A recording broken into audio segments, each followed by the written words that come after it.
Today's video is regarding HP Envy Pro 6400 series printer. I'm going to show you how to do the setup using Windows 10 laptop or a computer. So I have a Windows 10 laptop here. Now the first step is to switch on the printer.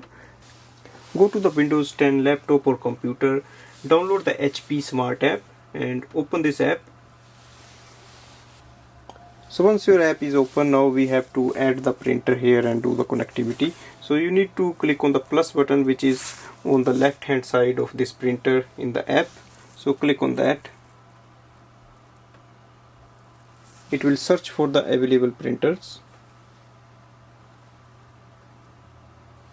Here we can see the HP Envy Pro 6400 series printer setup. Click on that. Click continue.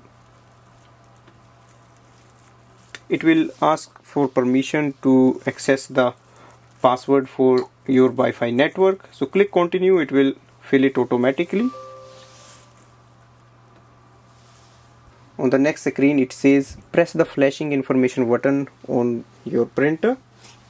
Here is the flashing information button, so just touch it once and it will continue the setup process.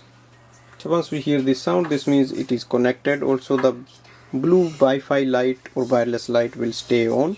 Just follow all the steps because we have to finish the setup properly. Click on continue. If you want, you can send a link for the other devices or skip it.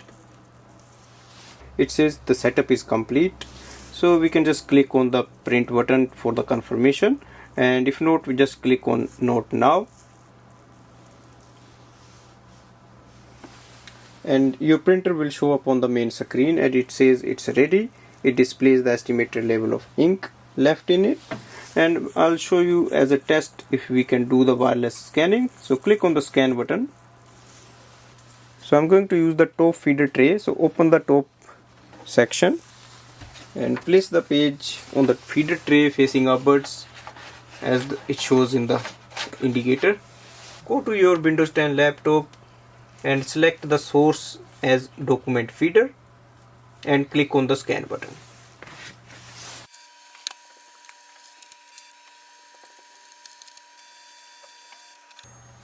So here we can see the scan has been transferred here. That means it's connected for the wireless printing and scanning. It's online now. Thanks for watching.